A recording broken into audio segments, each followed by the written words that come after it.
Ciao ragazzi, bentornati in terra bergamasca, bentornati in Val Calepio, che è terra di vino e che sì, il vino sarà oggetto anche della storia che vi racconto in questo video, ma non più e non tanto soltanto come prodotto, bensì come motivo di ispirazione, da risvolti molto profondi e anche molto umani.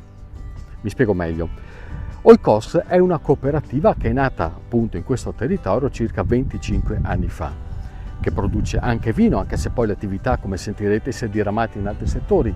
Ma se il vino è stato il punto di partenza, ci fu un altro motivo ancora più importante, ovvero la voglia di dare un supporto concreto alle persone con fragilità, aiutandole a inserirsi nel mondo del lavoro e nella società.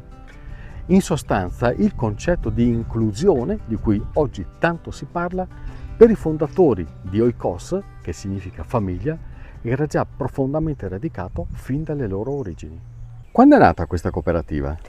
È nata nel 2000, diciamo che frutto di un gruppo di persone che già lavoravano nel sociale sul territorio.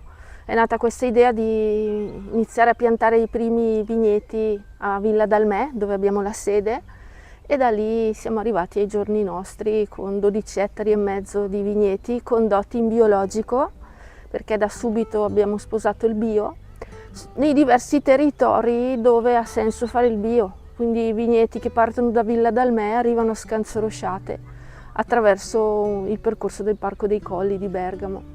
Però il vino è stato solo il punto di partenza, mi pare. Esatto, sì. Perché poi? Abbiamo sviluppato altri settori perché noi siamo una cooperativa di tipo B che fa inserimenti di lavoro di persone fragili e quindi abbiamo sviluppato nel corso degli anni 4 settori. Siamo partiti dalla viticoltura, che è un po' l'immagine della nostra cooperativa, affiancando via via il settore del verde pubblico e privato, il settore delle pulizie e il settore ultimo dei trasporti di persone fragili e anziani.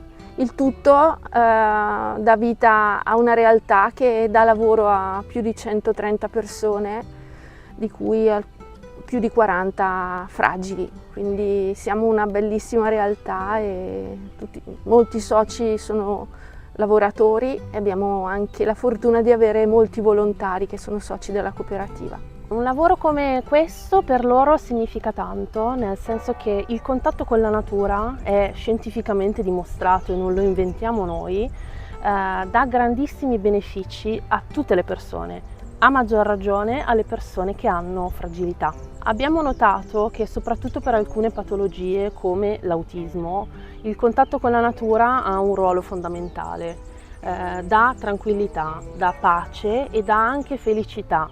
E questo per noi è molto importante, non solo l'autismo e non solo la disabilità, ma anche persone anziane, ad esempio, e bambini a contatto con la natura riescono a sviluppare un benessere che diversamente non riescono a portare avanti. Certo. Anziani e bambini vuol dire quindi che questa è una cooperativa aperta? È diciamo aperta così? a tutti. Per noi sono molto importanti ad esempio i volontari. Quindi abbiamo volontari in pensione che ci aiutano nelle nostre attività, che sono i mercatini, che sono l'attività della vendemmia. Con i bambini organizziamo dei laboratori in modo tale che possano capire com'è una pianta, come cresce una pianta, cioè dalla pianta all'uva i bambini toccano con mano come cresce, quindi la magia della natura. In principio dunque era il vino, come avete sentito. E lo è tuttora, anche se col passare del tempo l'attività enologica è diventata una delle tante attività di questa cooperativa veramente poliedrica. E anche i vigneti, a loro modo, incorporano un po' questa sensibilità dei fondatori. Da un lato l'attenzione nei confronti dei più fragili, dall'altro sul campo l'attenzione all'ambiente. Ed è per questo che fin dall'inizio la scelta che è stata fatta per la produzione di vino è stata quella del biologico. La scelta del biologico perché la cooperativa crede nella sostenibilità ambientale, quindi in un metodo di coltivazione sicuramente meno impattante rispetto a quello convenzionale. Di conseguenza in un vigneto biologico non è consentito usare prodotti di sintesi quali diserbanti, per esempio glifosate, oppure concimi minerali e prodotti fitosanitari per la difesa dalle colture. Certo. come quelli chimici del convenzionale, ecco. Quindi non potendo derivare da sintesi chimica, i prodotti si riducono di fatto a poche molecole, poche sostanze, perché di fatto nella difesa dai funghi usiamo rame, zolfo, Certo. olio d'arancio e poco altro. È più impegnativa però un'attività come questa. Sicuramente è molto più impegnativa, perché l'efficacia e la resistenza al dilavamento dei prodotti biologici non è la stessa dei convenzionali, quindi la condizione meteorologica dell'annata influenza molto la cadenza dei trattamenti e quindi la tempestività, e soprattutto perché se non si interviene tempestivamente si rischia di mandare tutto in malora, ecco.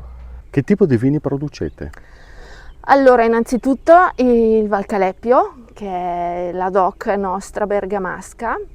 E qui siamo ad Astino e qua facciamo bollicine, Chardonnay e incrocio Manzoni.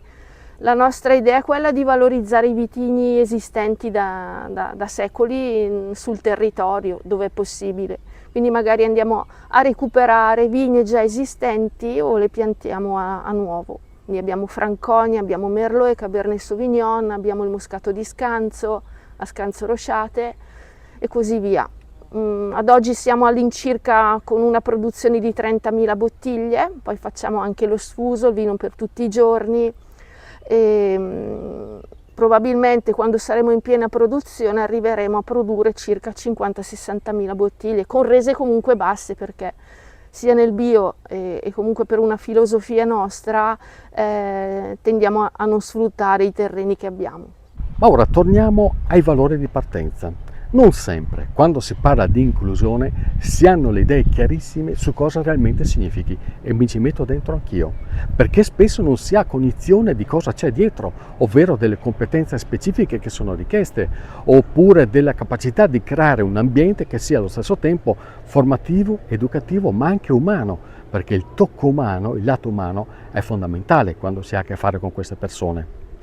E appare quindi difficile capire perché attraverso l'inclusione l'assorbimento di queste persone nella società e nel lavoro diventi un valore aggiunto, ma non soltanto per loro o per l'azienda che li accoglie, ma anche per l'intera comunità. Al di là del lavoro in sé, degli aspetti quantitativi, anche per voi operatori, c'è una sorta di gratificazione che va oltre il puro aspetto lavorativo? Assolutamente. Io il motivo per cui lavoro per una cooperativa sociale e non per un'azienda a profit è sicuramente quello che mi dà il lavoro che faccio, nel senso che io ormai faccio inserimenti lavorativi da 20 anni all'incirca, e la possibilità anche solo di rivedere delle persone che io ho inserito anche in altre aziende soddisfatte, realizzate, perché il lavoro è una parte che dà dignità alla persona e che la fa crescere anche in tutti gli altri contesti. Cioè io banalmente ho conosciuto un ragazzo che abbiamo inserito tramite articolo 14, che è una possibilità della cooperativa, una convenzione che fai con un'azienda nella quale tu assumi la persona per conto dell'azienda. Questa persona era una persona che non aveva la patente, che era molto legata alla famiglia, e oggi è in un'azienda a tempo indeterminato, ha fatto la patente, adesso sta solo aspettando di trovare un'amorosa, va in palestra con i colleghi, cioè quindi questo sicuramente è la cosa che ti fa sentire ancora più realizzata nel lavoro. Sicuramente al di là dell'aspetto economico, sicuramente questo sì, è la soddisfazione che hai, riuscire a rendere un ambiente inclusivo e riuscire a dare un'opportunità a quella persona che magari in un altro contesto non l'ha avuta, perché non ci sono state determinate condizioni che l'hanno messa favorevole ad esprimersi, ad esprimersi con tutte le sue limitazioni, ed è un po' questo che facciamo noi.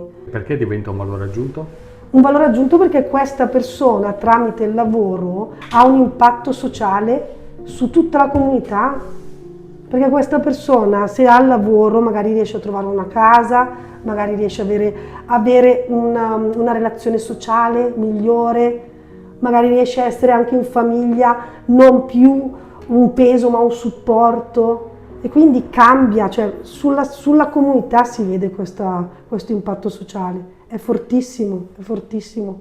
Lei è una figura storica nel mondo cooperativistico bergamasco, no? Adesso però è qui come volontario. Perché qui? Quando sono andato in pensione del 2013, io lavoravo a Roma, io sono innamorato della mia terra, tanto che per esempio a Roma, se uno vuol sorridere, io distinguevo più che i ristoranti buoni o meno buoni, quelli che avevano la San Pellegrino o dei vini Bergamasca. Io nel mondo cooperativo c'ero già perché sono socio fondatore della Lavorare Insieme, che è la più grande cooperativa che ha la rete ACLI. Però qui mi ritrovavo in un tema che a me personalmente sono sempre interessati, le promozioni dei prodotti bergamaschi. Cioè, conosco Bergamo e sentire che a Roma non avevano i vini bergamaschi mi dava fastidio. Il valore era legato al fatto che una realtà cooperativa si ponesse come strategia e come centro del suo agire l'inserimento delle persone di tutti i tipi, perché abbiamo inseriti i carcerati, abbiamo inseriti tossici, abbiamo inserito gente che beveva, però il tema vero era offrire un'opportunità e considerare il lavoro, date certe condizioni e certi accompagnamenti, una opportunità per i ragazzi e le ragazze fragili. Ho sempre considerato il mondo cooperativo un mondo da valorizzare, insieme al mondo biologico. Giulio, cosa prova lei personalmente quando vede che qualcuno di questi ragazzi trova un inserimento concreto, effettivo, solido e permanente? Emozione, io sono emozionato quando penso che a vedere delle persone fragili che si appassionano al lavoro e lavorano volentieri, ma non solo, nell'ambito del lavoro esprimono la passione e l'arricchimento che ricavano da un lavoro che fanno volentieri. Al centro della cooperativa ci sono le persone e ovvio, se chiudiamo a fine anno un bilancio positivo siamo contenti, però per noi il poter dare lavoro e riuscire a dare dignità lavorativa alle persone vuol dire centrare l'obiettivo. Quando noi riusciamo a portare avanti gli inserimenti lavorativi, vediamo che le persone lavorano e tramite il lavoro riescono a portare avanti anche il concetto dell'autonomia, che per loro è importantissimo, noi siamo arrivati. Il profitto, se arriviamo a pari alla fine dell'anno siamo felici. L'importante è che il numero degli occupati, il numero degli inserimenti aumenta ogni anno, e così con Oikos è ogni anno.